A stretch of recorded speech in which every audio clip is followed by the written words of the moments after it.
the heartwood and sapwood from the new wood of a yew tree, okay? So from yew, yeah? Not you, obviously, because you're a person. No, yew tree. Now the yew tree has two distinct colours. You can see it a bit better on film though. You've got the lightwood and the darkwood, which is the heartwood and the sapwood, which gives you strength, but a bit of flex. So it's a natural composite within itself. So when it bends, and you make it nice and tall, nice and thick, this one here is 6'7", this one. You get incredible amounts of power from it. So the bows that we are shooting today are roughly around 75 pounds of draw weight. So whenever I pull this bow, I'm pulling 75 pounds weight. Now that is the limit to shoot at a target that's at this relative distance. But on the battlefield, it's something different. But we'll get to the battlefield in a minute. Master Philip, who is an archer? And what do they do? Well, an archer is generally from the lower class of society. Am I allowed to say peasants? Of course you are. Okay, let's say peasants. We're all peasants here, aren't we? They are peasants. You have to train every Sunday. So from the lowest stock, and this is the only weapon you would have. If you do go to battle, you'd have to take whatever weapon you have to hand. So to be honest, if you had an axe, you'll take that to battle as well. But the bow is the main weapon that you'd have on the battlefield. Like I said, you'd practice every Sunday for 1 hour after church and before the pub. Don't do it the other way around, it doesn't work. Then you practice in an area just next to the church with a man of dirt with a target on, to be honest, quite similar to what we have right here. And that area is called the butts. Now, in your modern day, in towns and villages all over the country, you'll see these names. It might be the butts or anything like that, just right next. I know it's quite funny, isn't it? It's a laugh down here. Don't worry, I think it's hilarious. I'm with you on that. You shoot at butts all day? Yeah, shoot at butts all day. Not all day, for 1 hour. That is it. And you had to practice. It was law to practice for 1 hour every single Sunday. Is that all right? Yeah, absolutely. And the reason why you practice every Sunday, well, you had to do it. It was law. Okay, it's quite crafty because you've got to do two things. From the age of 6 is when you begin. You have to practice every Sunday or every day, if you like, for two good reasons. One, to build strength to pull the heavy weights of the bows, and the second reason is instinct. Because there's nothing to help you aim with a longbow. In fact, you're not aiming. You are simply using your instinct. And the only way to gain instinct is to do it a lot, to practice. Have you heard the term practice makes perfect? Well, it definitely comes with the longbow, okay? So what you need to do is you need to look at the target with both of your eyes open. You push the bow towards it and stretch to an anchor point next to your ear or your cheek. You do it the same point every time. You develop muscle memory. And then you get the ability to loose an arrow and hit that target. But on a battlefield, you're going to be pulling bows heavier than this.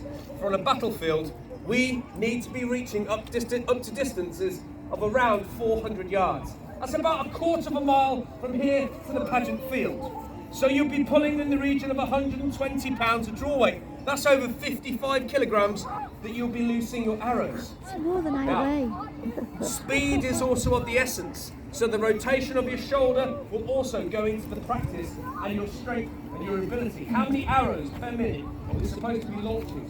You have to launch 12 arrows per minute.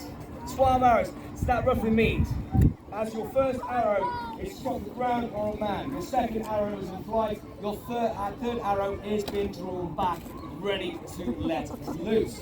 This was kind of almost a legal requirement to a degree, that you had to be able 12 arrows per minute. If you're really good, you can most probably get up to about 15 arrows in 1 minute from a war bow.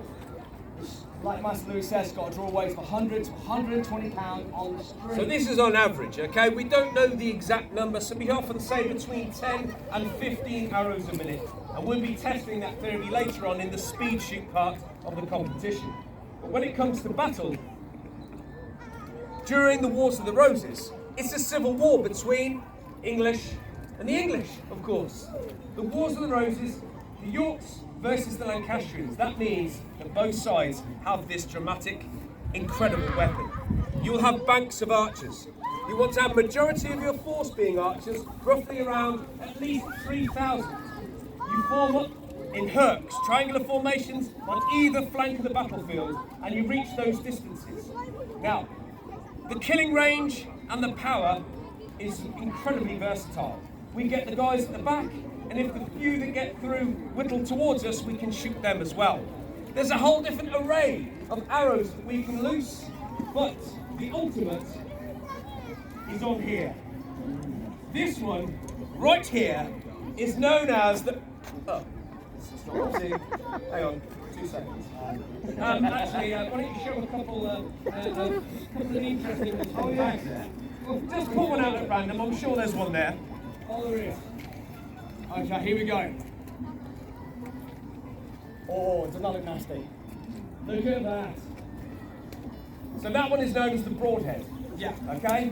That one That one. is a so-called armour piercing, but it's difficult to get through plate armour, especially distance. And then the other one is a bodkin. That one is designed to go through mail. But the ultimate is the original one, the broadhead, which is the swallowtail. Look at that! Even just holding it and whacking somebody over the head could do lots of damage. So each archer would have up to 3 arrows in the sky at one time. So it's going to be raining arrows down upon our enemies, and a lot of them will have the swallowtail on board. Now remember, we have to expect these arrows when we go into battle as well, as we're in a civil war. So we must always train our archers for the unexpected. The basics of being struck by an arrow. So, I was going to say, so Lewis, instead of just talking about it, I want to demonstrate it. yeah, let's reenact it, shall we? Let's shoot Phil with an arrow, shall we?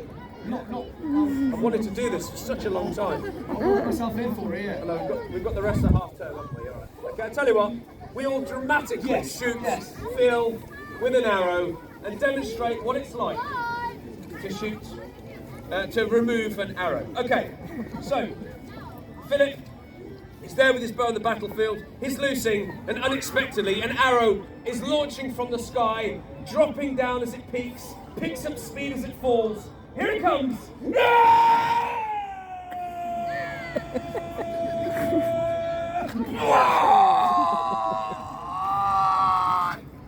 Damn it! Have you been shot or you need the toilet? Both! Oh, I've been shot, that hurts! I can't continue with an arrow in me. So, what do I do? Take it out. Oh, that's great. Just pull it out. What? Pull it out, you wimp. No, okay, you see, the trick is, us archers, we don't glue the arrowheads on, you see. No. Because we keep the arrows in the ground, in the muck, in the dirt, and sometimes in our own dirt as well. You know what I mean? Now this will make sure the dirt completely cakes over that arrowhead. When it strikes, they pull it out, the arrowhead stays inside, and the dirt will infect the wound. It will poison the blood, therefore causing a very slow, painful death. So time is of the essence, Phil. What are you going to do? What's he going to do? Push it through! Stay away from you! Hang on. There you are. Okay, you don't need your